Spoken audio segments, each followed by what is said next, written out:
ঝর্ণা বুকে যখন তখন পাগল ভেঙে ঠোঁটের ধারে বৃষ্টি শেষে হঠাৎ জীবন রামধনু ওই আকাশ পারে একটা নদী সেই যে মেয়ে খেয়াল খুশি দুই কিনারে শান্ত হাওয়ায় আবার কখন ঝড় বাদলে ঢেউ বাহারে সে তো অবচ্ছন্দ কে জানে যাবে কত দূর মেঘ ভাঙার দূর মেঘ ভাঙার দূর মেঘ ভাঙার দূর মেঘ ভাঙার দূর। দেখো তন্ময়, তুমি ভুলভাল কথা আমার সঙ্গে একদম বলবে না। Mind your language. এবার কিন্তু আমি আমার শেষ খেলাটা তোমাকে দেখিয়ে ছাড়বো। তুমি কিন্তু এতদিন যা করেছো আমি চুপচাপ সহ্য করেছি, কিন্তু আর না, এবার তোমাকে বুঝিয়ে ছাড়বো আমি কি। তুমি তুমি তুমি রিমির সাথে কথা বলো না, কথা বলো না। মানাবে না তোমাকে, তোমাকে ওর সাথে কথা বললে মানাবে না, মানাবে না মিষ্টি, মানাবে না। তুমি প্লিজ, তুমি আমার জন্য হলেও তুমি রিমির সাথে কোনো কথা বলো না।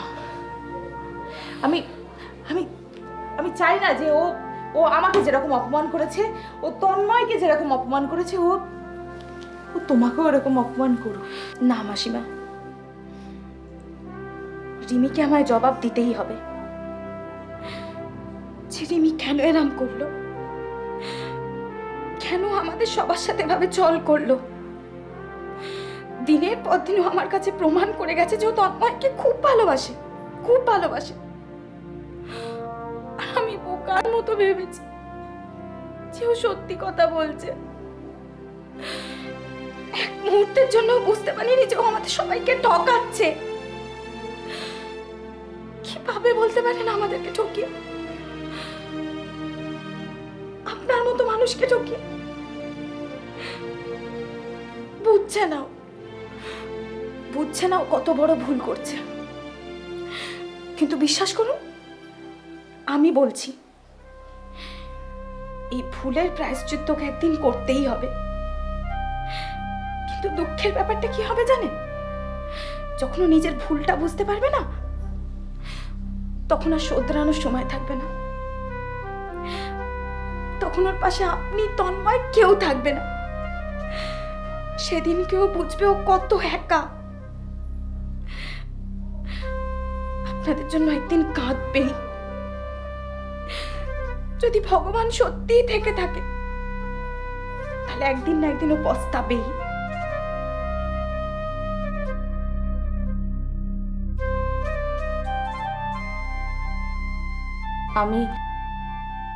আমি সত্যি বলছি মিষ্টি, এখনো আমি মন থেকে রিমির কোনো ক্ষতি চাই না, বিশ্বাস করো। কিন্তু আমার মনে হচ্ছে যে আমি বোধহয় রিমিকে বেশি প্রায়োরিটি দিতে গিয়ে আমার ছেলেটাকে কষ্ট দিয়েছি। যে কোনো মূল্যে কিন্তু আমি আমার ছেলের কষ্ট সহ্য করব না। এটা রিমির বোঝা উচিত, আর এবার আমি সেটাই বোঝাবো। অনেক অনেক খারাপ ব্যবহার করেছে, অনেক খারাপ ব্যবহার করেছে। ছেলেটার সঙ্গে অনেক অন্যায় করেছে। একটা ছেলে দিনের পর দিন একই ঘরে তার বউয়ের সাথে আলাদা আলাদা শুয়ে আছে, নিচে শুয়েছে ছেলেটা।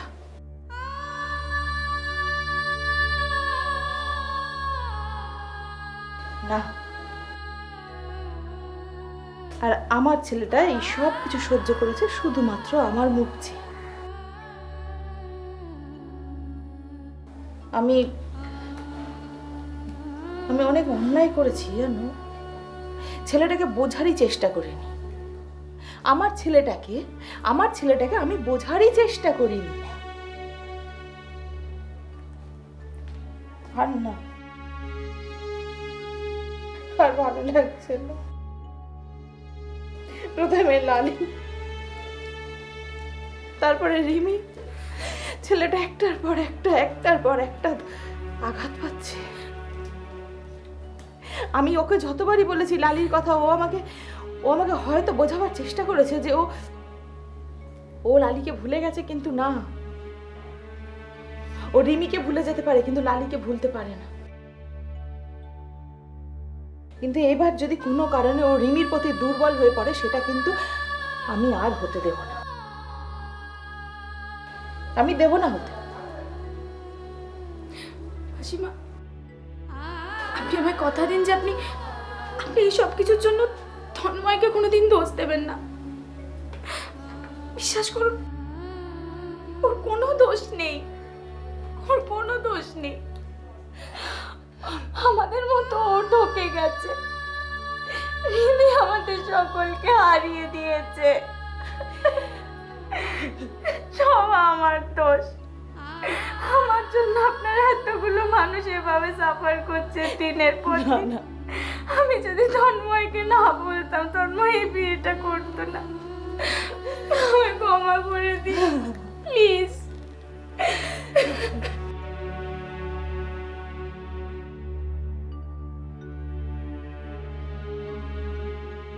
আমি যে কি করব এখন কিচ্ছু বুঝতে পারছি না। আপনি জানেন না মাসিমা, তন্ময়ের মা কিভাবে ভেঙে পড়েছে। আমি গেছিলাম ওদের বাড়িতে, বিশ্বাস করুন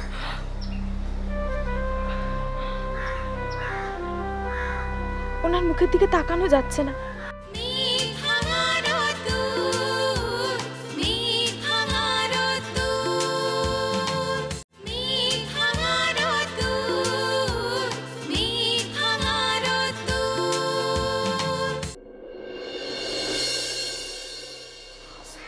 ব্যাপার কি যে কাজে ব্যস্ত থাকে, একটা সময় মতন পাওয়া যায় না।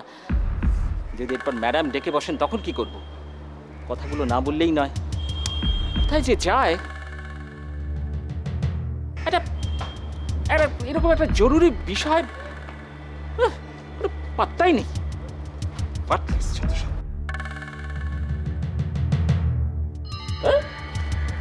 পাওয়া যায় না, কিছু না। কে ম্যানেজার বাবু, আমায় ডেকেছেন নাকি? হ্যাঁ, কোথায় থাকা হয়? হ্যাঁ, কোথায় থাকা হয়? কি এমন রাজকার্য করছিলে তুমি? হ্যাঁ বলি, এতদিন তো অনেক গায়ে হাওয়া লাগিয়ে বেরিয়েছো, এবার একটু নিজেকে ঠিক করো। সামনে কারখানার ইউনিয়ন লিডার নির্বাচন। আরে ম্যানেজার বাবু, এই নির্বাচনের জন্য তো আমি একদম কোম্পানিতে পুরো বডি ফেলে দিয়েছি। তাই? হ্যাঁ, বডি ফেলে দিয়েছো? বাজে বকার অভ্যাসটা তোমার এখনো গেল না দেখছি। হ্যাঁ দেখো, এতদিন কারখানার ইউনিয়ন লিডার ম্যাডাম নিজে নির্বাচন করতেন, কিন্তু এবার সবকটা মিলে, শ্রমিকরা মিলে ম্যাডামকে চ্যালেঞ্জ জানিয়েছে। আর সেই কারণে এবার ইউনিয়ন লিডার নির্বাচন তোমার কাছে অত্যন্ত গুরুত্বপূর্ণ বিষয়। কারণ সেই নির্বাচনে ছলে বলে কৌশলে যেভাবেই হোক, যে করেই হোক, শোনো, তন্ময় রায়কে কিন্তু হারাতেই হবে। কালকের ওই ছোকরাকে আপনি ভয় পাচ্ছেন? তিল থেকে তাল হতে বেশিক্ষণ সময় লাগে না সোনু।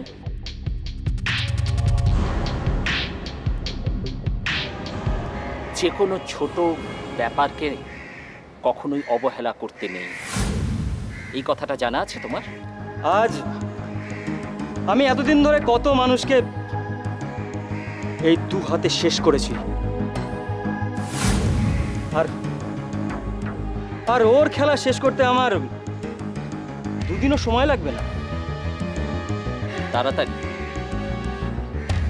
তাড়াতাড়ি কাজ করা যায় সোনু, কিন্তু তাড়াতাড়ি কাজ করতে গিয়ে আবার হিতে বিপরীত না হয়।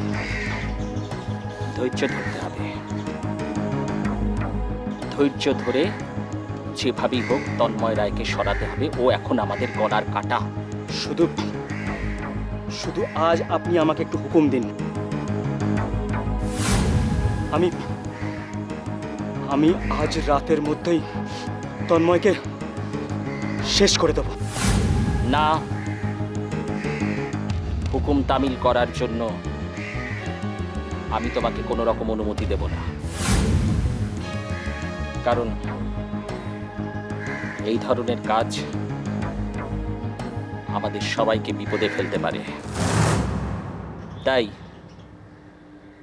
এমন কিছু ভাবে তন্ময়কে জব্দ করতে হবে, আর সেই জব্দ করার জন্য আমাদের সবাইকে একসাথে বসে মাস্টার প্ল্যান করতে হবে। সোনু, তন্ময় আমায় সমস্ত শ্রমিকের সামনে অপমান করেছে, তাই যতদিন না আমি ওর বদলা নিতে পারি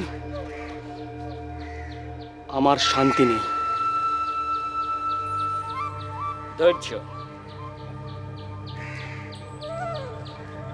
ধৈর্য ধরতে হবে।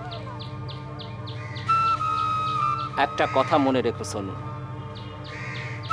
তন্ময় সাপের লেজে পা দিয়েছে, তাই ছোবল ওকে খেতেই হবে।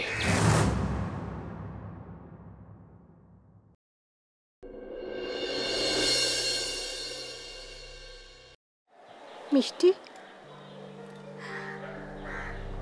আমি জানি, জানো তো তুমি চেষ্টা করছো রিমিকে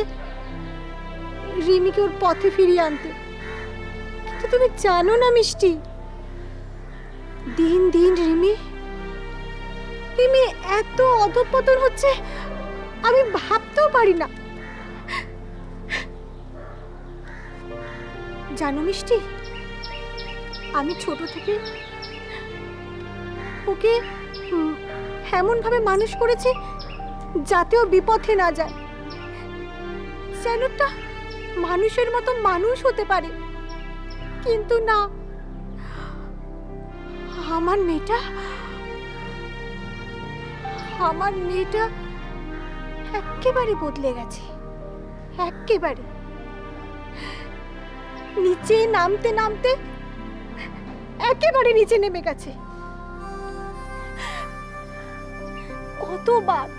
কতবার বোঝানোর চেষ্টা করছি, তোর শাশুড়ি মার দিকে একবার ভালো করে তাকা, একবার দেখ ওনার জীবনটা কি হবে। কিন্তু মিষ্টি, ও যে আমার কথা শোনে না, কিছুতেই না। আমি যে কি করব এখন কিচ্ছু বুঝতে পারছি না। আপনি জানেন না মাসিমা, তন্ময়ের মা কিভাবে ভেঙে পড়েছে। আমি গেছিলাম ওদের বাড়িতে, বিশ্বাস করুন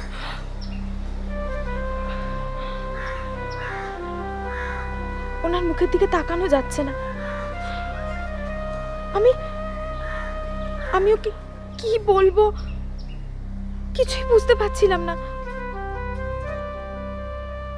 উনি ভেতরে ভেতরে ঘুমড়ে মরছেন। রিমিকে মেয়ের দরজা দিয়েছিল, কিন্তু রিমি সেটা মান রাখতে পারেনি। ওদের সংসারটাকে এভাবে ভাসিয়ে দিয়েছে না যে মাসিমা সবকিছুর জন্য যেন নিজেকেই দোষ দিচ্ছে। আমি কি বলবো কিছুই বুঝতে পারিনি। আমি আপনার কাছে রিকোয়েস্ট করছি, আপনি রিমিকে বোঝান, রিমি যাতে আর ওদের না ঠকায়। আমি রিমির সাথে কথা বলেছিলাম মাসিমা, ওকে আমি বন্ধুর মতো রিকোয়েস্ট করেছিলাম যাতে ও সংসারে ফিরে যায়, তন্ময়দের যাতে না ঠকায়।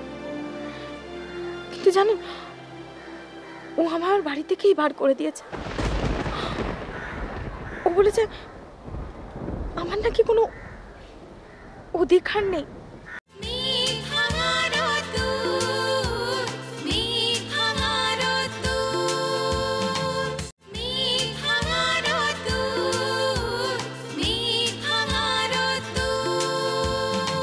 রিমিকে বোঝাবো আমি? না মিষ্টি,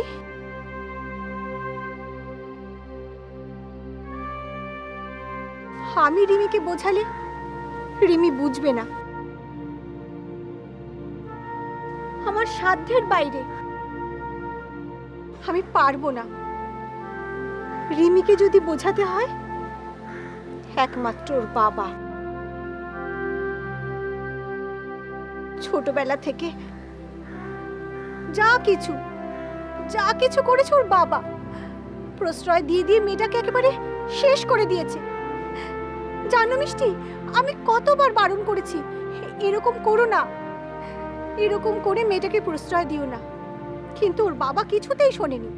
যা চেয়েছে তাই দিয়েছে। দেখো তার ফলটা দেখো। এখন যা করতে পারবে ওর বাবা ছাড়া আর কেউ পারবে না মিষ্টি। আমি রিমির সাথে কথা বলেছিলাম মাসিমা। ওকে আমি বন্ধুর মতো রিকোয়েস্ট করেছিলাম যাতে ও সংসারে ফিরে যায়, তন্ময়দের যাতে না ঠকায়। কিন্তু জানেন, ও আমার বাড়ি থেকেই বার করে দিয়েছে। ও বলেছে আমার নাকি কোনো অধিকার নেই ওকে ওর ব্যক্তিগত জীবনে কোনো কিছু অ্যাডভাইস দেওয়ার। আমি তোকে বোঝাতে গেছিলাম যে যে তন্ময়রা ওকে সত্যি খুব ভালোবাসে। জানেন মাসিমা, আমি রিমিকে এই কথাও বলেছি যে যেদিন ওর নিজের ভুলটা বুঝবে না, ওর প্রায়শ্চিত্ত করার সময়টাই চলে যাবে। ও একা থাকবে, ও চোখে জল মোছানোর মতো কেউ থাকবে না। সেদিন ও বুঝবে ও কতটা ভুল করেছে। কিন্তু রিমি কিছুতেই বুঝতে চায় না। ঠিক বলেছো মিষ্টি, ঠিক বলেছো, তুমি একদম সত্যি কথা বলেছো।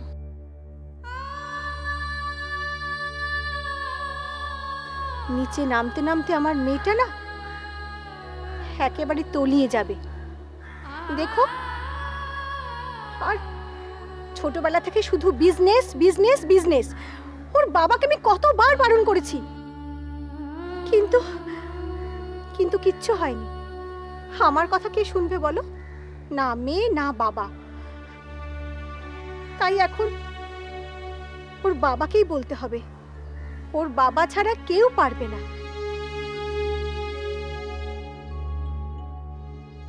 আপনি তো একজন মা, বলুন, একটা মা হয়ে আর একটা মায়ের দুঃখ তো বুঝতে পারেন। আপনি ভাবুন যে তন্ময়ের মায়ের অবস্থাটা কি। প্রতিটা মুহূর্ত খালি নিজেকে দোষী করছে,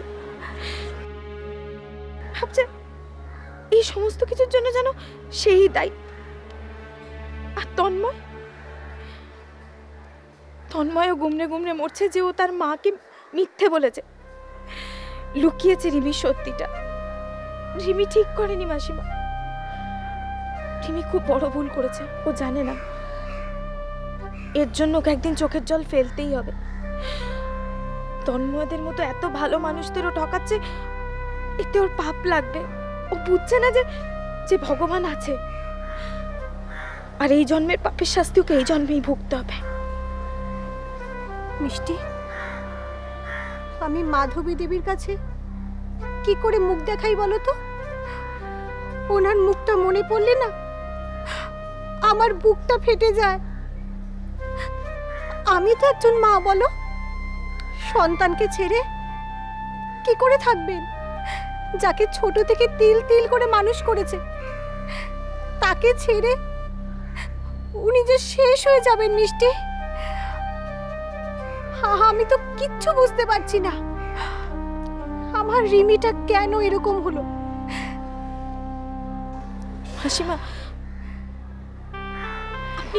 আপনি বলছেন তো যে রিমির বাবা ওকে বোঝাতে পারবে? তাহলে তাহলে আপনি রিমির বাবার সাথে কথা বলুন না, ওনাকে বলুন না যে রিমি যাতে তন্ময়দের বাড়িতে আবার ফিরে যায়, নতুন করে একটা জীবন শুরু করে। বিশ্বাস করুন মাসিমা, রিমি খুব লাকি যে তন্ময়ের মতো স্বামী পেয়েছে, মাসিমার মতো একটা শাশুড়ি পেয়েছে। কিন্তু ও বুঝতে পারছে না যে ও নিজের ভাগ্যটাকে নিজের পায়ের তলায় পিষে মারছে। আপনি বলুন না রিমির বাবাকে যে ওকে যাতে মানিও শ্বশুর বাড়িতে ফিরিয়ে দেয়। বলবো, এবার দেখছি আমাকেই হাল ধরতে হবে, তা না হলে হবে না। একটু একটু করে মেয়েটা শেষ হয়ে যাবে, অন্য একটা পরিবারকে শেষ করে দেবে। আমি মানতে পারবো না। লেট মি রিমাইন্ড ইউ, স্বামী না, সো কল স্বামী। কারণ আমি আগে কোনোদিনও স্বামী মানিনি আর মানবো না। তাই ওকে বেচা তো দূরের কথা, ওকে আমি ইউজ করেছি মিষ্টি, ইউজ। তোমার তো অহংকার না, একদিন ভেঙে চুরমার হয়ে যাবে। একদিন তোমার এই ভুল ভাঙবে, আর যেদিন ভাঙবে তোমার পাশে কেউ থাকবে না।